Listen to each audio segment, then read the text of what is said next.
네, 비가 와서 몸이 살짝 좀 가라앉는데요.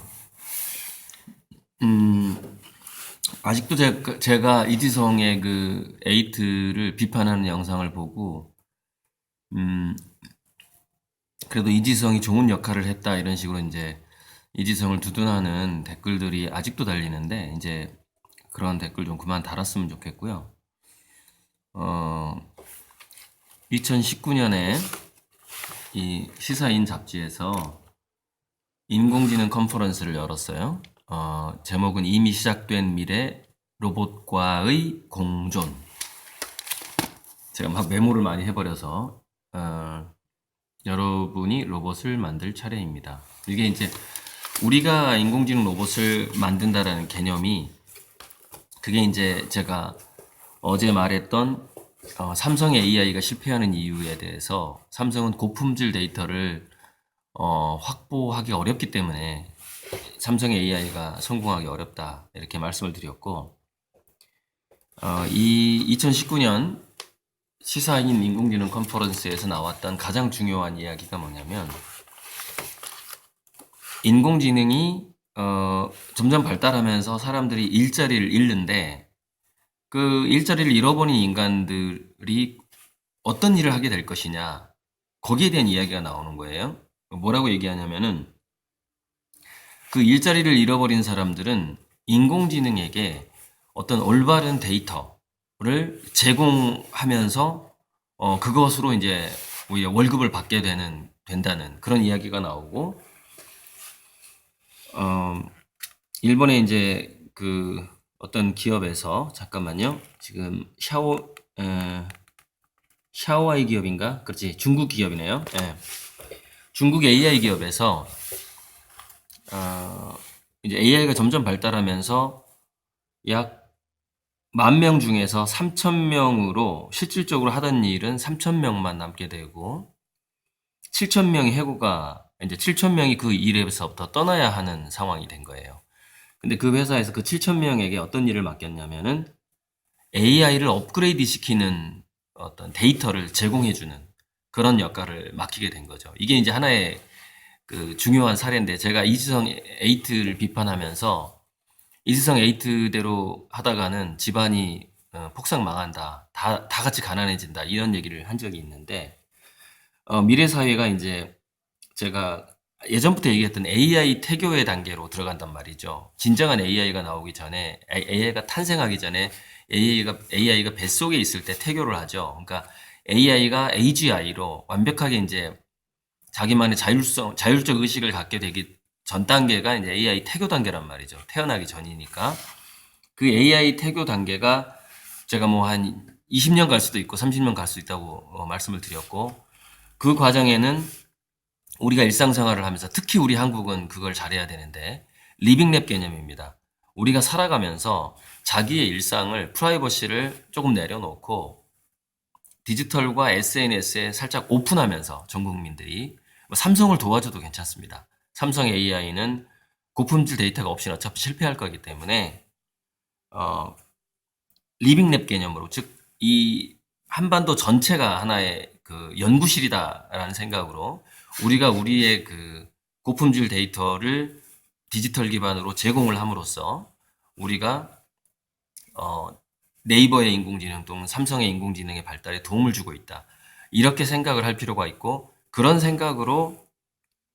어, 그런 생각으로 디지털 기반으로 같이 놀고 홈으로 댄스, 디지털 기반으로 놀고 디지털 기반으로 모임도 갖고 또 자기가 오프라인에서 사람들끼리 만난 것도 또 유튜브에 올린다거나 해서 또 디지털로 그걸 옮겨놓고 블로그에 글을 쓰고 이런 식으로 디지털 기반으로 계속해서 그 활동을 하는 것 자체가 사회적 관계를 하는 것 자체가 고품질 데이터를 만들어내는 과정입니다. 그것이. 그리고 그 고품질 데이터를 만드는 만큼 지금은 이제 좋은 댓글만 써도 돈이 준다거나 좋은 글을 써도 돈을 주는 데가 있어요.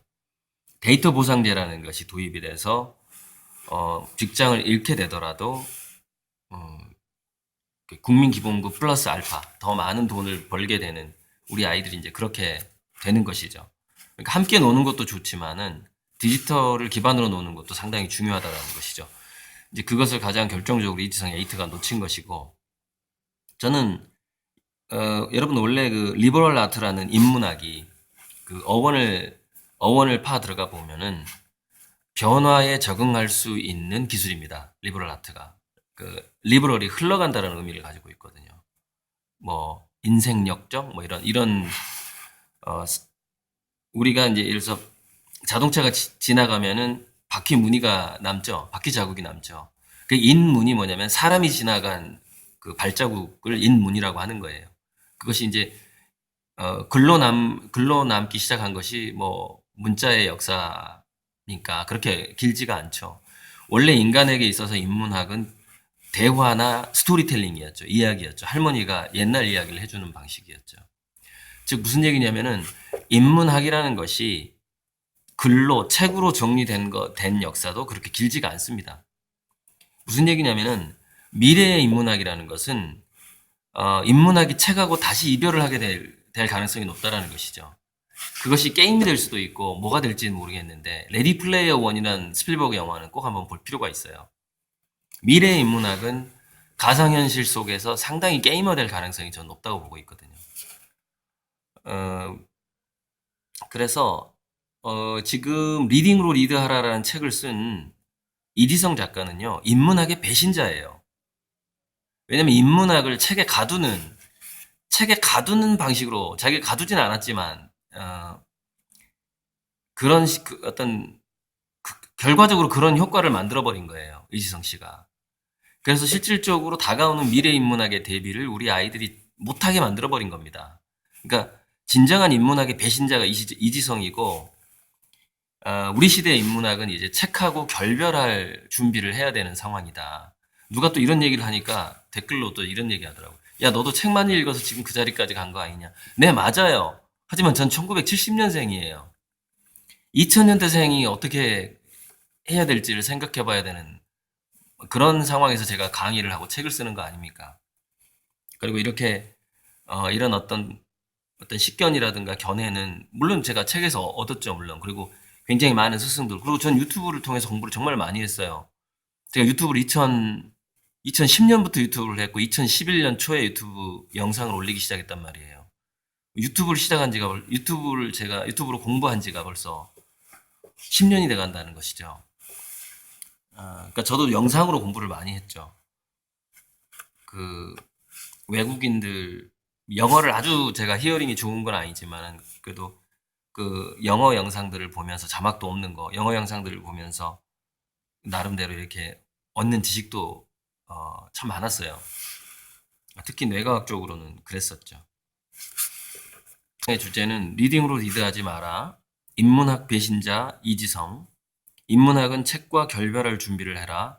뭐 이런 식의 제목을 한번 달아보고 싶어요. 그리고 인문학 리버럴 아트의 진짜 뜻. 뭐 이런 식으로 제목을 달아서 또는 뭐 그 제목 그 여분이 좀 남으면 데이터 보상제 리빙 랩 뭐 이런 제목으로 해서 태그를 달아서 이제 좀 바로 올리겠습니다. 네, 감사합니다.